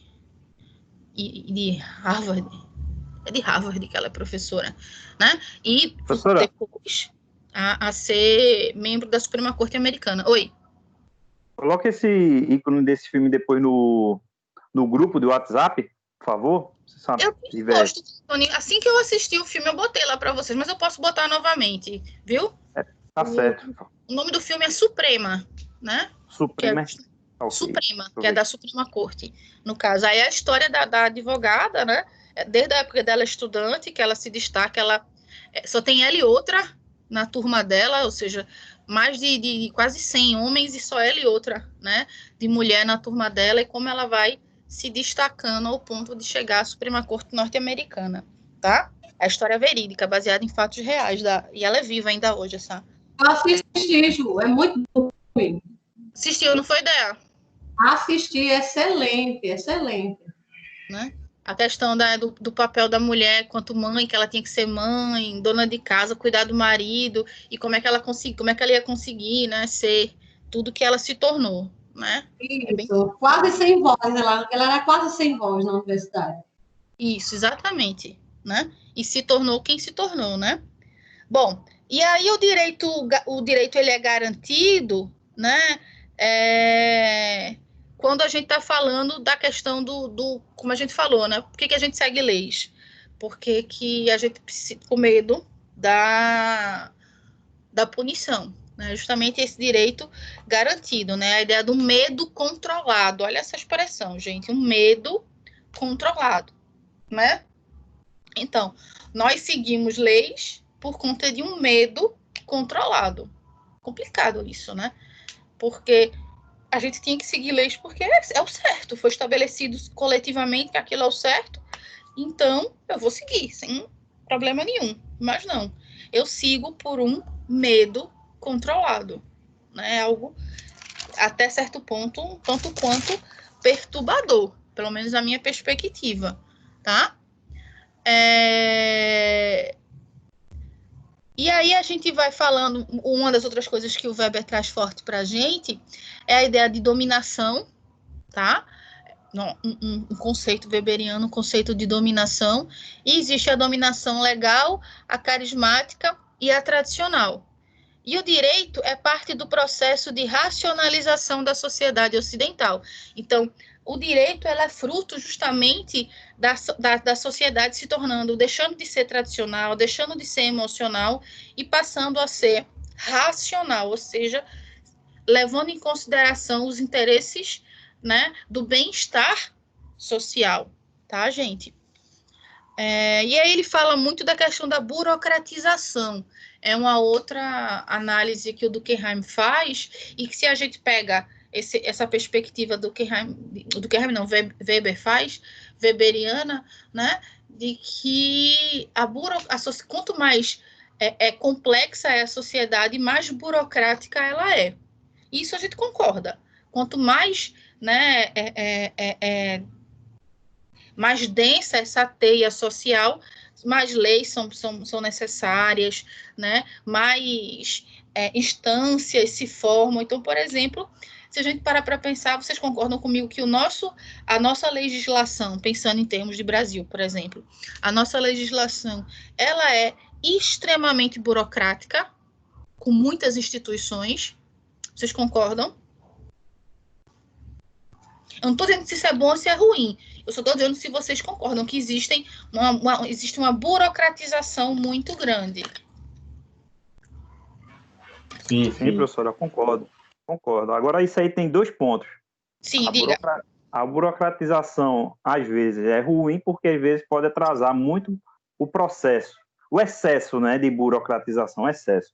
Mas a burocratização, se ela fosse um pouco mais ágil, ela poderia facilitar as coisas. Mas também ela é necessária para evitar também tanto desvio, vamos falar em termos de governo, desvio de verba pública, feito a gente está vendo agora aí, né?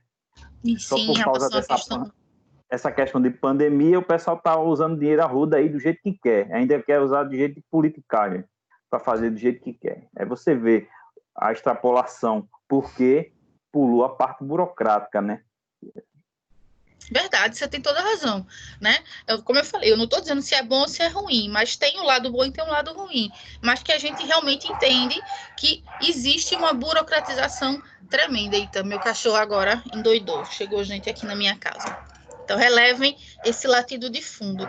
E sim, né? A gente vive numa sociedade muito burocratizada, né? A gente tem instâncias, né? A gente tem instituições, né, as mais variadas. A gente tem instituições municipais, estaduais, federais, né, os tribunais de justiça estão os mais variados, né, do que você chega como...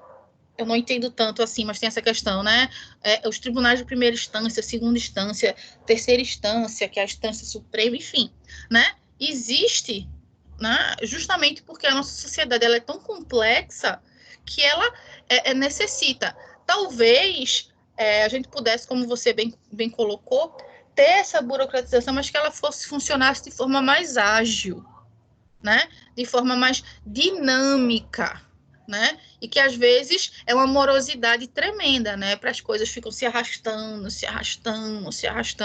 e não são resolvidas, né? Eu acho que se a gente fosse uma coisa mais dinâmica, a burocracia tinha tudo, né? Para ajudar muito mais do que atrapalhar, se a gente parar para pensar dentro dessa perspectiva.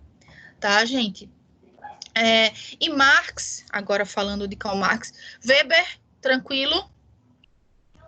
É só vocês perceberem, né, que Durkheim, ele traz a ideia de fato social, ou seja, o coletivo é mais importante que o indivíduo, e Weber, ele traz, né, a ideia de ação social. O indivíduo age, né, e essa ação é que reflete na sociedade. Então, só essas duas perspectivas, né, um tanto quanto aparentemente dissonantes do Weber com o Durkheim. E aí a gente chega em Marx, né, em Karl Marx, alemão, assim como o Weber, né? E aí ele pauta muito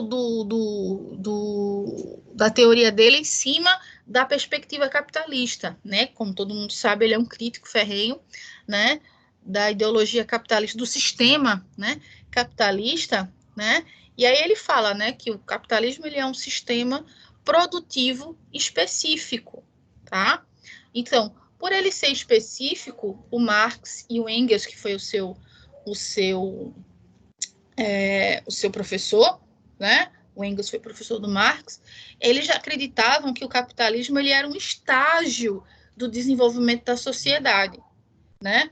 Que desde do modo de produção primitivo, das sociedades mais primitivas, passando pelo modo de produção, né, de subsistência, depois o modo de produção, né, escravo, o modo de produção servil, o modo de produção mercantil, o modo de produção, né, capitalista, seria um estágio, como todos os outros foram, eles enxergavam assim, né, seria um estágio de desenvolvimento das sociedades, e que, como um estágio, ele seria ultrapassado por algo, né, que o sobreporia, e é quando ele traça a teoria socialista, né, e posteriormente o comunismo, né, que é a ideia de que desde os primórdios, né, menos nas sociedades de subsistência, onde eu produzia só aquilo que eu precisava para sobreviver, né, depois dali, a partir do momento que tem a dominação da agricultura, por exemplo, pelos nossos antepassados pré-históricos, né, começa-se a acumular excesso, e a partir do momento que eu acumulo excesso, eu acumulo bens, eu acumulo, uma perspectiva mais atual, capital. Então, se eu possuo mais do que ele, eu sou mais rico do que ele. Então, a partir do momento que eu começo a acumular, aí as desigualdades começam a se acentuar, certo? Começam a se acentuar. E aí, todos os sistemas produtivos, desde então, são pautados nessa relação de que uns têm, de quem tem, explora quem não tem.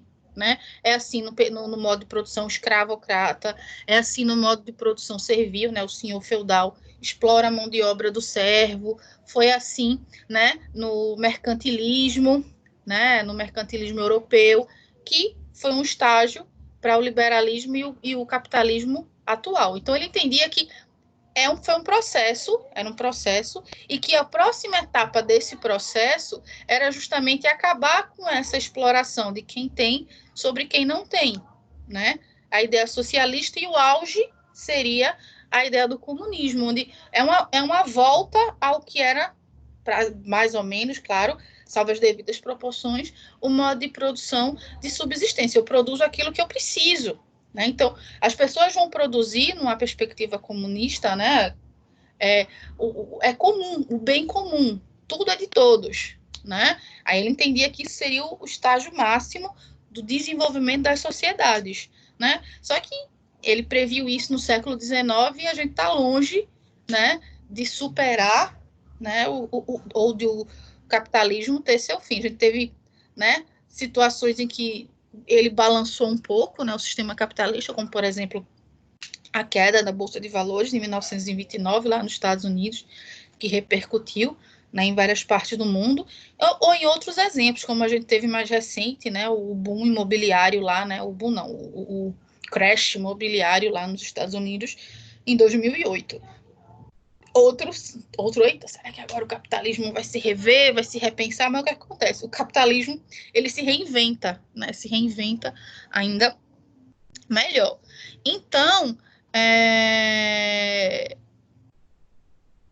a teoria do Karl Marx, né? A matriz teórica do Karl Marx é o materialismo histórico dialético. Ele que criou essa frase, e justamente ele fala o seguinte, que dentro dessa perspectiva, as circunstâncias materiais, ou seja, que determinam as relações sociais, certo? Por isso que ele analisa, a perspectiva dele a questão de posse, quem possui, como essa pessoa que tem os bens, ou como essa sociedade rica, detentora de riqueza se relaciona com outra pessoa, com outra sociedade que não tem o mesmo material. Quando ele fala material, é a questão, né, material mesmo, financeira, tá?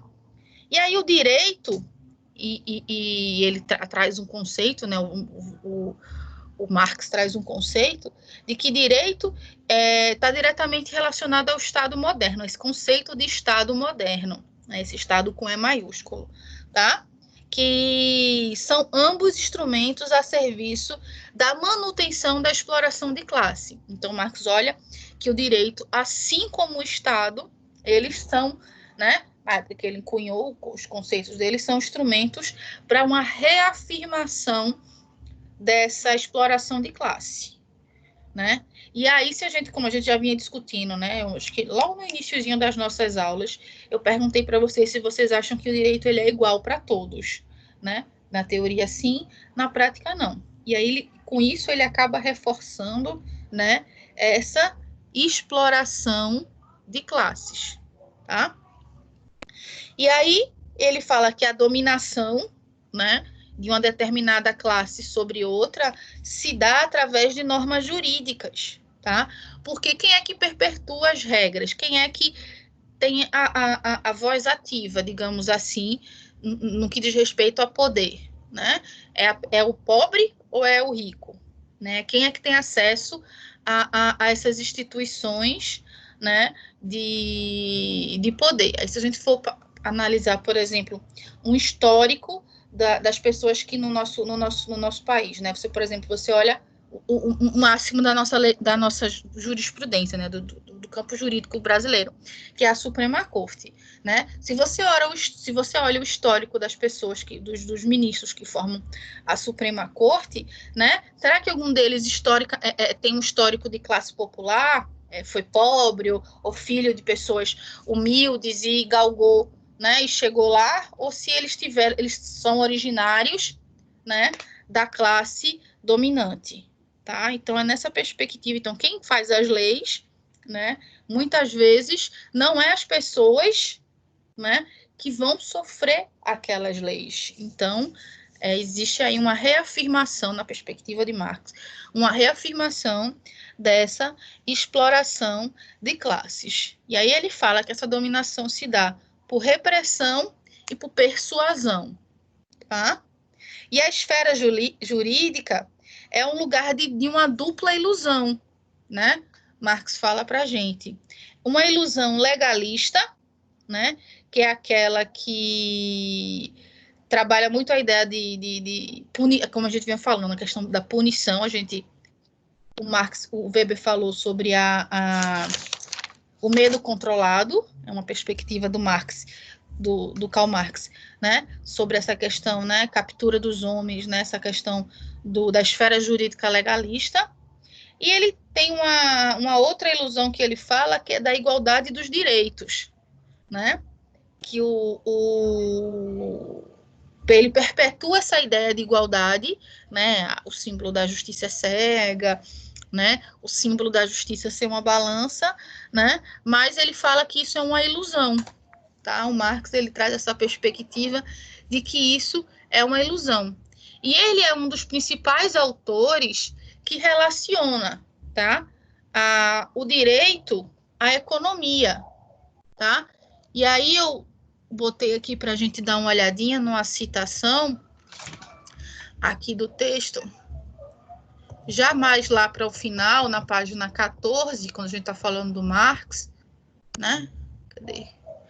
Página 14. É o último parágrafo da página 14, hein? Cadê? Que eu separei para a gente ler aqui. A sociedade é dinâmica, se vocês chegaram aí, página 14 do texto, lá no final, último parágrafo. A sociedade é dinâmica e é formada por um complexo de relações que se estabelecem entre seus membros e grupos. As relações de produção, a ideia, né, a tônica do capitalismo, implicam relações de dominação e relações de exploração de uma classe por outra. A partir dessas relações, em geral tensas e conflituosas, que surgem as superestruturas, cuja função é explicar, legitimar, reproduzir e controlar as relações de domínio. As instituições são as superestruturas materializadas. Então, ele está falando aí, né, das instituições que a gente pode trazer numa perspectiva das instituições jurídicas, o que Weber já vinha falando sobre a burocratização. Tais são divididas em aparelhos repressivos, pois usam a força, a coerção, para legitimar e reproduzir as relações de domínio. Aí, seguindo aí já para a página 15. Aparelhos ideológicos, pois, empregam práticas e processos que usam uma ideologia que disfarça as distinções de classe e promove os interesses da classe dominante. Isso que eu acabei de falar para vocês, né? Quem é que legisla, quem é que faz as leis, né? Segue quais interesses, né? E, essa subjugação da sociedade à lógica de mercantilização fundamenta-se em 3 princípios basilares, em 3 bases. A propriedade privada dos meios e formas de produção, tônica do capitalismo, exploração da força de trabalho dos trabalhadores, porque quem não tem... A relação é essa, quem tem os meios de produção, o capitalista, né, ele vai explorar quem não tem, que precisa sobreviver. Então, quem não tem, que são os trabalhadores, o proletariado, como Marx fala, né, precisa vender sua força de trabalho, né, para poder sobreviver. E o terceiro pilar é a ideia de dominação jurídica no nível formal. O ser humano é resultado de um conjunto das relações sociais concretamente determinadas pela história. Marx não está interessado somente em interpretar o mundo, mas sim em transformá-lo. Então, Marx, né, diferentemente, por exemplo, de Durkheim e Weber, que estavam, né, tinha uma função, né, analítica, de analisar, de compreender a sociedade, Marx ele não queria apenas compreender a sociedade, como fala aqui, interpretar o mundo, né? Ele tinha uma perspectiva de que as ideias que ele estava cunhando a partir do que ele analisou, ele e os seus mentores analisaram, que o mundo caminhava para uma transformação, né? Ele acreditava cegamente antes dele morrer, né? Ele morreu no século XIX ainda, ele acreditava que o século XX, né, seria o século da esperança. Né? E a gente, infelizmente, frustrou os sonhos de Marx, né, a utopia de Marx, com o que a gente fez com o século XX no mundo. Né? Um século, né, marcado por guerras, tá? E pela reafirmação, como a gente bem sabe, né, do sistema capitalista. Tá? Então, trazendo essas 3 perspectivas dos 3 teóricos clássicos, tá, da sociologia para o campo, né, jurídico, para o campo do direito. Então, a gente vê Durkheim e Weber, né, trazendo essa perspectiva mais analítica, e Marx trazendo uma perspectiva mais analítica e propondo mudanças, né, propondo transformações, porque ele acreditava que seria um exercício, né, natural, digamos assim, da sociedade, né, essa superação do modelo de exploração, de um indivíduo explorando o outro, que é o que marca, né, a história da humanidade, que isso estava chegando ao seu fim. E a gente está vendo que isso está muito longe de acabar, né, essa relação, né, de exploração está muito longe, né, de ter seu fim, porque o capitalismo ele é tão inteligente, o Marx reconhecia isso, né? Ele diz que a classe burguesa, né, que é a classe capitalista, é a classe mais revolucionária que existia, né? Marx no Manifesto Comunista ele fala isso, tá? Bom, gente, eu acho que era basicamente isso que eu tinha para dizer para vocês. O texto ele é bem didático, tá? Sugiro sim, claro, que vocês o leiam, certo? Com mais calma. Nesses pontos que eu destaquei para vocês, também fiquem atentos neles, mas, claro, essa foi a minha leitura. Nada impede que vocês leiam e percebam também outras questões que, porventura, a gente possa discutir depois, tá bom? A gente vai continuar nessa perspectiva, né, de teóricos, só que a gente vai trazer, né, perspectivas mais atuais, que a gente chama de pós-modernas, na nossa próxima aula. Já eu disponibilizo para vocês o texto, quando a gente encerrar aqui, o nosso próximo texto para a nossa discussão de quinta. Tá certo, gente? E quanto às atividades que vocês me enviaram, tá? Sobre a atividade de ética, moral e valores, certo? Quem ainda porventura não recebeu, não enviou, perdão, que algumas pessoas falaram comigo, né? Vocês podem me enviar até hoje, tá bom? Quem ainda não enviou aquelas questõezinhas que ficou no final da apresentação da nossa aula da semana passada. Ok, gente? Bom, dúvidas, pessoas? Alguma dúvida? Sei que eu trouxe muita informação, mas já foi algo que a gente já vinha discutindo. Diga, Maria. Não, professora, a aula foi ótima. Deu para compreender direitinho? Muito boa. Fala, André. Pronto. Né? Oi? Não, eu disse, fala, André, que você foi falando, eu acabei lhe atrapalhando. Não, eu estava dizendo que... Não, você não atrapalha, que a aula foi ótima. Ah, tá bom. Pronto, A aula foi muito boa, professora. Pronto, que massa. E eu espero, assim, que vocês depois peguem, né, realmente o material para ler e vocês vejam, né? Que isso aqui foi o que eu fichei, né, do texto para a gente discutir hoje, né? A minha leitura e aquilo que eu conheço um pouquinho sobre a questão das teorias desses caras, né? Oi. Bom, dá um feedback aí das atividades que você recebeu. E aí, o que você achou da nossa atividade? Gostou? Assim, como eram perguntas, acho que vocês concordam comigo, né? Eram perguntas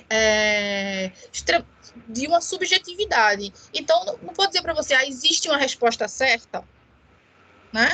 Mas assim, eu gostei porque dizia respeito, né, ao que a gente já vinha discutindo. Então, por exemplo, quando a gente pergunta sobre ética, sobre moral, né, aquilo que a gente discutiu no início com o mapa mental, aqueles mapas mentais que vocês fizeram manuais, né? Estava relacionado com o que a gente discutiu na aula e vocês me mostraram isso nas questões. E gostei também da criatividade, né, de muitos naquela última questão que pedia a imagem, aí eu liberei para também trazer um texto, porque eu queria realmente ler a argumentação de vocês. Então eu gostei sim.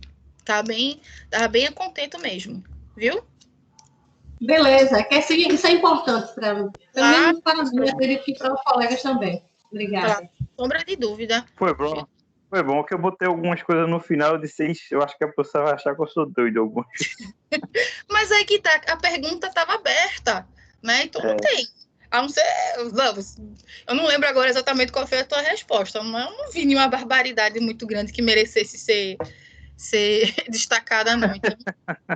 Então ficou contento, viu? Tá bom, professora. Então, mais uma vez, quem ainda não enviou, pode enviar até hoje, tá?